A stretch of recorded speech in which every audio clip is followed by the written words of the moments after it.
Saudaraku yang dikasihi dalam Tuhan kita Yesus Kristus, dalam beberapa hari ini ada begitu banyak pertanyaan yang ditujukan kepada saya. Pertanyaannya singkat dan sederhana. Pertanyaannya adalah, mengapa di akhir-akhir ini begitu banyak gereja yang ditutup dan kemudian dianjurkan untuk umatnya beribadah di rumah mereka masing-masing? Dan pertanyaan yang muncul adalah, apakah ini salah ataukah benar? Saudaraku yang dikasihi, mari kita menjawabnya atau melihatnya dari sisi teologi Alkitabiah. Di saat ini saudara-saudaraku, saya memberikan tema dengan judul Menyembah Tuhan dalam Roh dan Kebenaran. Saudaraku, mari kita membuka bersama dalam kitab Yohanes pasal 4. Kita membaca dari ayat 23 hingga ayat yang ke-24. Mari saudara-saudaraku, Yohanes pasal 4 ayat 23 hingga ayat 24. Saya membaca ayat 23 yang pertama. Tetapi saatnya akan datang dan sudah tiba sekarang bahwa penyembah-penyembah benar akan menyembah Bapa dalam roh dan kebenaran. Sebab Bapa menghendaki penyembah-penyembah demikian. Ayat 24. Allah itu roh, dan barang siapa menyembah Dia harus menyembahnya dalam roh dan kebenaran. Saudaraku yang dikasihi, jadi tadi pertanyaan apakah ini benar atau salah, Alkitab telah memberikan jawabannya. Jadi sesungguhnya Yesus telah mengetahui dan memberitahukannya lewat firman Tuhan yang lain bahwa pada masa-masa akhir kedatangan Yesus Kristus pada kali yang kedua akan ada tanda-tanda yang mendahuluinya. Dan salah satu tanda adalah munculnya wabah penyakit. Dan saudara-saudaraku yang dikasihi dalam Tuhan kita Yesus Kristus, penyakit corona ini bukan menular hanya di dalam negara kita saja atau di pulau tertentu saja, tetapi sesungguhnya corona telah merajalela dan di seluruh mancanegara dia ada di sana. Nah, untuk itu saudara-saudaraku yang dikasihi dalam Tuhan kita Yesus Kristus, kehidupan bergereja bukanlah persoalan gedung gereja yang mewah, bukanlah persoalan gedung gereja yang besar. Dan saudara-saudaraku yang dikasihi dalam Tuhan kita Yesus Kristus, harus kita kembalikan gereja sesungguhnya berdasarkan definisinya, yaitu gereja yang sesungguhnya adalah orang-orang percaya yang terpanggil keluar dari kegelapan menuju terang yang ajaib.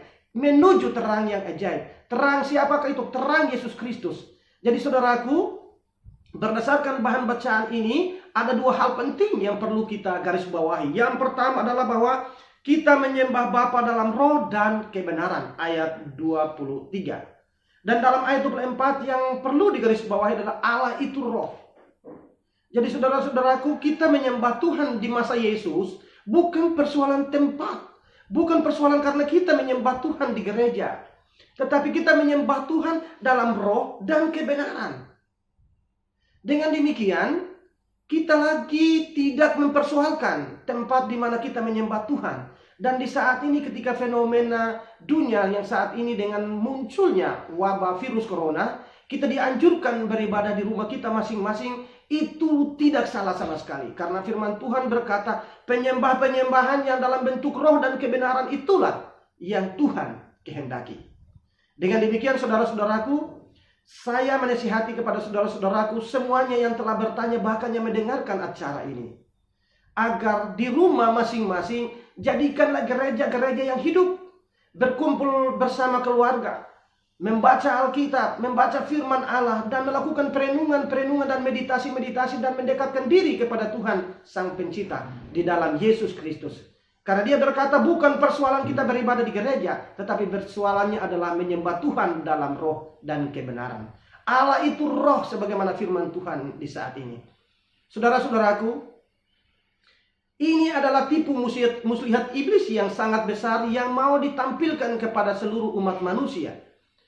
Di saat ini iblis kemudian dia pintar tapi sesungguhnya kurang cerdik. Dia cerdik tetapi sesungguhnya bodoh. Mengapa saya katakan demikian? Dia berpikir bahwa orang-orang percaya itu hanya mencari imannya di dalam rumah Tuhan atau di dalam gereja. Dan ketika dia memberhentikan dan menutup pintu-pintu gereja, maka umat tidak lagi mencari Tuhannya. Ketika gereja-gereja itu ditutup dan tidak dilaksanakan lagi ibadah di gereja-gereja, maka umat tidak lagi percaya kepada Tuhannya. Kelicikan iblis ini justru dibayar mahal dengan cara hamba-hamba Tuhan menganjurkan kepada seluruh umatnya untuk beribadah dan bertekun di rumah mereka masing-masing. Ketika pada awalnya iblis harus mencari umatnya hanya ketika ada dalam gereja, saat ini justru iblis bingung. Mengapa saya katakan iblis bingung? Karena di saat ini begitu banyaknya gereja-gereja, bangunan-bangunan gereja baru yang dibangun bukan di luar gereja yang megah, gereja yang mewah, bertaburkan seluruh kekayaan di dalamnya. Tetapi gereja adalah tempat kecil yang dibangun di rumah mereka masing-masing. Sehingga di sana justru penyembahan dalam roh dan kebenaran itu muncul dalam keluarga-keluarga Kristen di saat ini. Dengan demikian, iblis saat ini harus mencari di seluruh rumah-rumah keluarga Kristen. Dia ketika datang di dalam rumah kita masing-masing, apakah pertahanan iman kita sudah kuat? Saudaraku, saya kasih tahu satu tips untuk kita dijaga, dilindungi.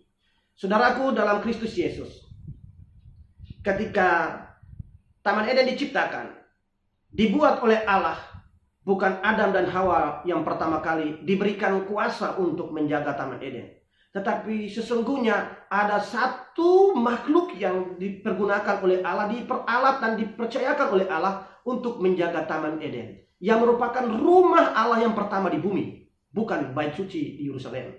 Dan dia menaruh di sana kerubim. Kerubim itu adalah makhluk surgawi yang bersayap, yang memiliki kuasa sangat besar untuk menjaga Taman Eden. Dalam Mazmur dan juga dalam kitab Yehezkel pasal 9, di sana pun Allah menaruh kerubim itu di bait Allah. Mari kita jadikan rumah kita masing-masing itu adalah bait Allah.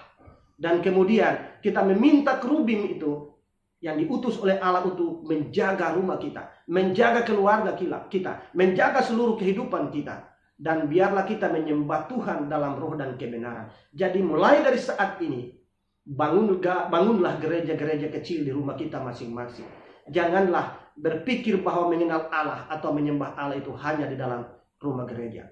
Iblis masuk dan dia melihat mimbar hanya tergeletak seperti itu, dia tertawa.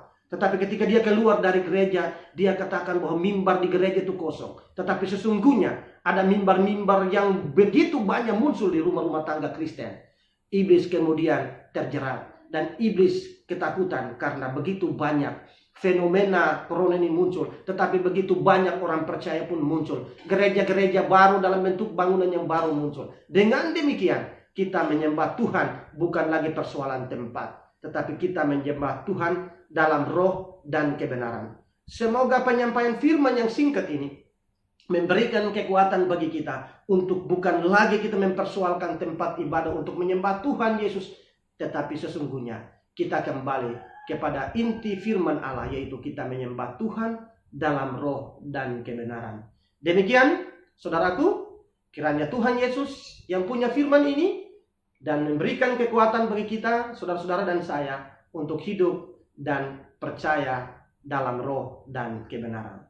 Shalom, Tuhan Yesus memberkati.